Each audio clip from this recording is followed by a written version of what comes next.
Hola, ¿qué tal? Te doy la más cordial bienvenida a esta tercera unidad de lo que es la materia de estadística aplicada a la educación. Y bueno, pues vamos a iniciar entonces con lo que tenemos preparado para el día de hoy. Vamos a compartir el siguiente material.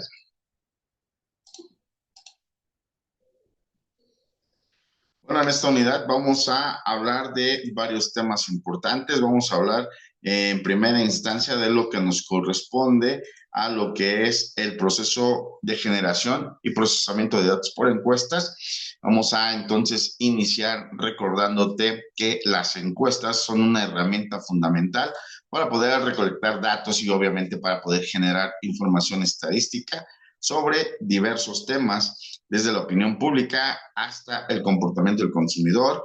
Las encuestas nos permiten obtener información valiosa para nuestra investigación y, por supuesto, para tomar una serie de decisiones importantes en el desarrollo de nuestra investigación.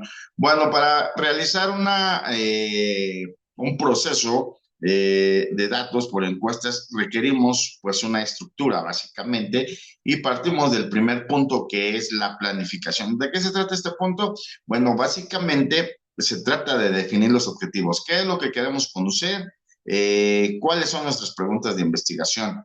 Y bueno, a partir de ahí también tenemos, durante la etapa de la planificación, debemos diseñar nuestra muestra, es decir, quiénes son los que van a ser encuestados, cómo vamos a seleccionar esa muestra y pues obviamente la elaboración de nuestro cuestionario. ¿Qué preguntas son las que se van a hacer? Y lo más importante, cómo se van a formular. De ahí viene el segundo paso, que es propiamente la recolección de datos, es decir, la aplicación de las encuestas. Esta aplicación puede ser de manera presencial, que eso sería como lo idóneo, pero bueno, hoy en día tenemos una serie de herramientas como el teléfono, como el correo o a través de encuestas en línea. Y bueno, viene también en este apartado de la recolección de datos, la supervisión de trabajo de campo, es asegurarnos que se sigan los protocolos establecidos para obtener información verdadera. Y una vez realizado este punto, vamos con el siguiente apartado, que es propiamente el procesamiento de datos. En este apartado vamos a codificar la información, es decir, convertir todas las respuestas que nos han dado a números. Vamos a identificar y a corregir errores y si hubiera inconsistencias, pues a eliminar todos esos datos que no nos sirven.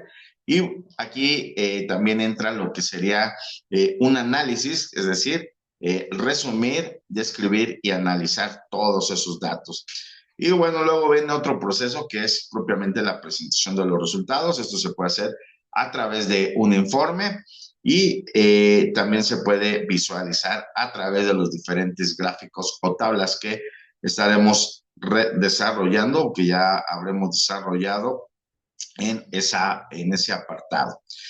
Y bueno, a detalle podemos decir entonces que en el diseño de nuestro cuestionario pueden ir preguntas abiertas, cerradas, dicotómicas, de la escala de Likert, etcétera, etcétera, dependiendo del tipo de herramientas que estemos utilizando.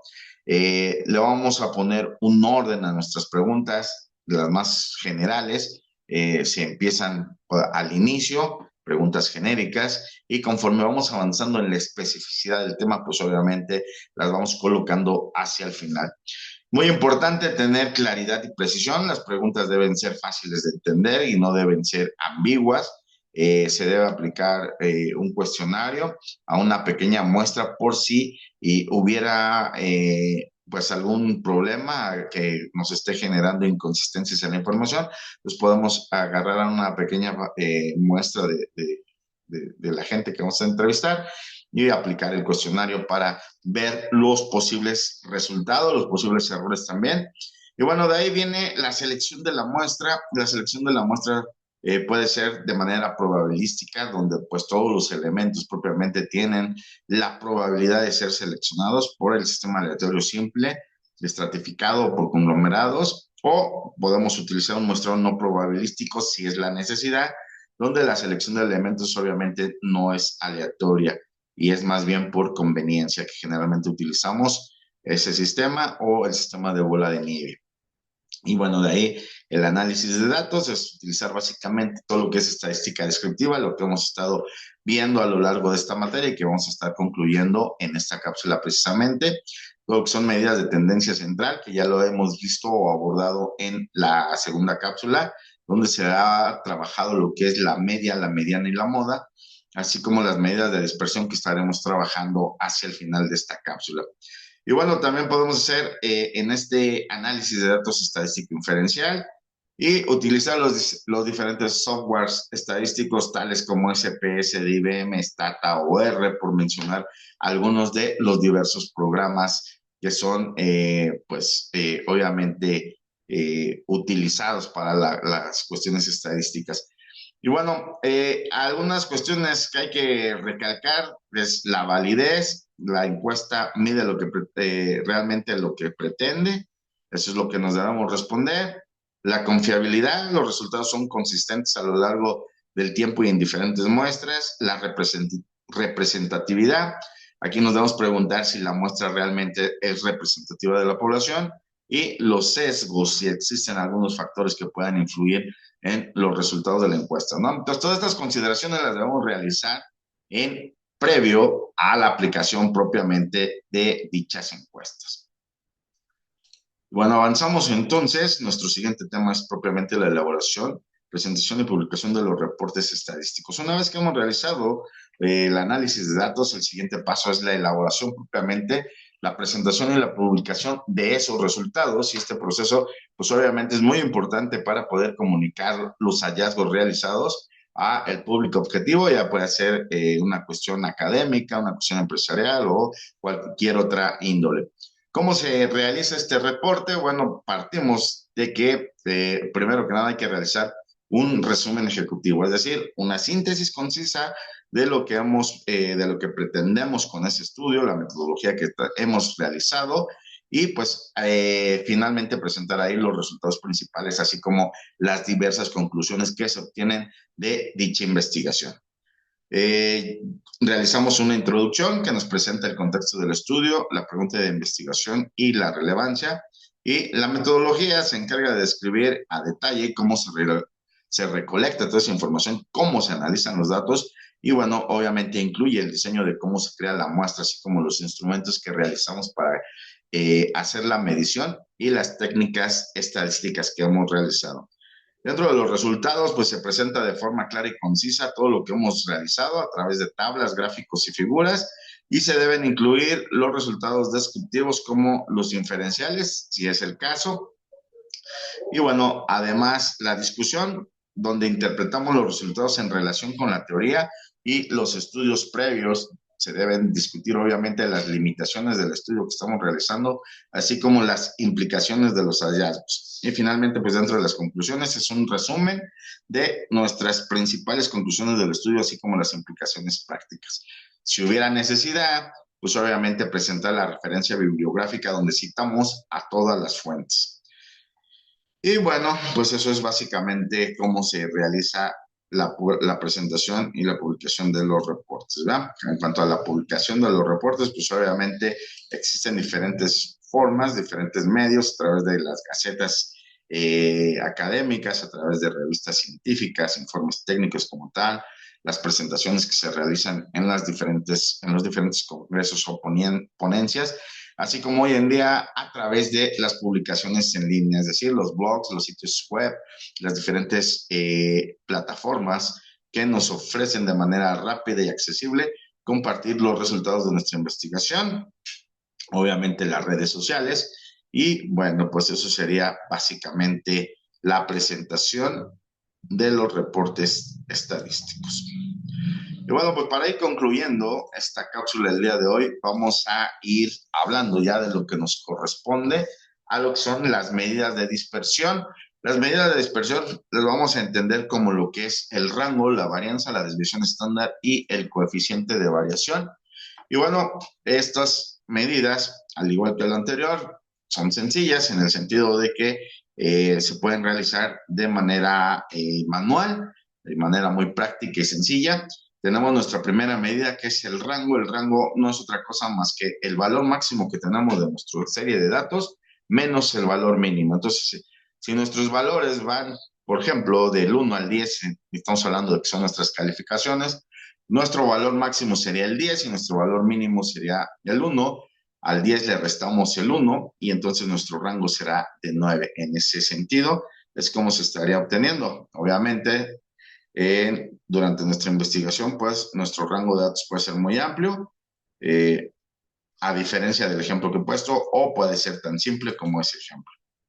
Y bueno, por el otro lado tenemos lo que es la varianza. ¿Qué es la varianza? La varianza, en síntesis, es la suma de los cuadrados de las desviaciones dividido entre el número de datos. Así de simple. Entonces tenemos nuestro dato original, le vamos a restar la media y a ese resultado lo vamos a elevar al cuadrado y eso lo vamos a dividir entre el total del número de datos que nosotros tenemos. Y bueno, para entender esto, vamos a realizar un ejemplo más adelantito para que se entienda todo lo que es rango, varianza, la desviación estándar. La desviación estándar la vamos a entender como la raíz cuadrada de la varianza. Y bueno, aquí puede, al igual que los anteriores, hay una serie de fórmulas que van cambiando, ¿verdad?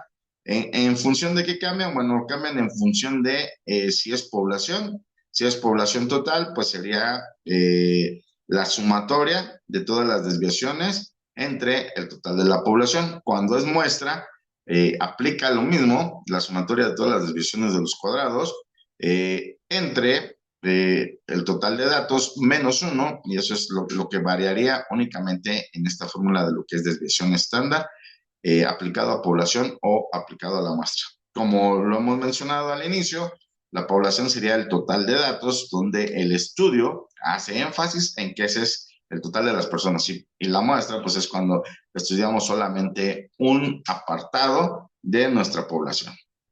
Y bueno, el que sigue es el coeficiente de variación y este es igual a la desviación estándar dividida entre la media y lo multiplicamos por 100 porque lo vamos a expresar en porcentajes. Entonces, así de sencillas están estas medidas de dispersión. Y bueno, vamos entonces a realizar ejemplos, ver cómo se aplican y qué nos expresa cada uno de estos ejemplos. Vamos a iniciar entonces con el rango. Ya lo habíamos dicho, el rango es el valor máximo menos el valor mínimo. Y bueno, acá para que sea un poquito más claro lo que tratamos de hacer con esta situación es expresar algunas cuestiones. Aquí tenemos dos casos, tenemos zona 1 y zona 2 donde tienen tarifas mensuales diferentes. Y bueno, entonces en la zona 1 pues van a variar los costos de la tarifa mensual del agua que van desde los 11, 12, 13 y así sucesivamente con un valor máximo de 18. Y mientras que en la zona 2 los precios oscilan entre 10 y 14 como margen más alto, ¿verdad? Entonces vamos a sacar entonces para el caso de la zona 1, buscamos el valor máximo que encontramos que es el 18 y buscamos el valor mínimo que en este caso es 11 y hacemos la operación, ¿verdad? 18 menos 11 nos da 7. Vamos a hacer el mismo proceso con la zona 2 y en este caso nuestro valor más alto es 14 y el valor mínimo es 10. Aquí tenemos un rango de 4 y bueno, obviamente si lo aplicamos a una zona como tal no nos dice nada, pero al hacer la convergencia, pues nos damos cuenta que las tarifas en la zona 1 se encuentran más dispersas ya que el rango es mayor. Entonces, entre el rango sea mayor, nos estamos hablando de que las características de los datos se vuelven más dispersos. Eso es lo que nos explicaría la parte del rango. Vamos ahora con la varianza. Tenemos acá los datos de una empresa, donde conocemos, nos dice el ejercicio de una empresa, se conoce el resultado económico que ha tenido durante los últimos 5 años. En la mayoría ha obtenido beneficios, pero un año presentó unas pérdidas considerables y nos da las cifras, nos da 11, 5, 2, menos 9 y 7 millones de pesos. Y nos piden calcular la varianza de ese conjunto de datos. Entonces, lo primero que necesitamos es hacer o conseguir lo que sería la media. Para este caso, vamos a sumar los 11 más 5 más 2 más, en este caso, el 9 que es negativo, lo podríamos poner directo, pero para que se entienda la explicación, más menos 9 más 7. Hacemos nuestra operación Y bueno, vamos a sacar entonces el resultado de esa operación, ¿verdad? Entonces, para este caso, estaríamos haciendo 11 más 5, 16 más 2, 18 más 7. 18 más 7 nos da 25. 18, vamos a hacer la operación, 18 más 7, 25. 25 menos 9 nos estaría dando 16 y 16 entre 5 nos está dando el resultado que obtenemos aquí, que es de 3.2.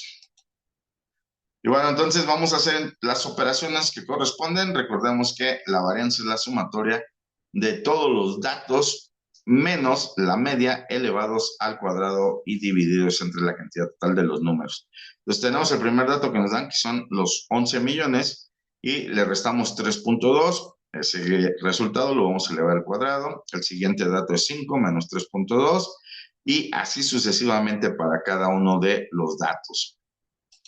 Empezamos a reducir los términos, nos encontramos con que la primera cantidad es 7.8 elevado al cuadrado, y así sucesivamente para cada uno de los diferentes resultados.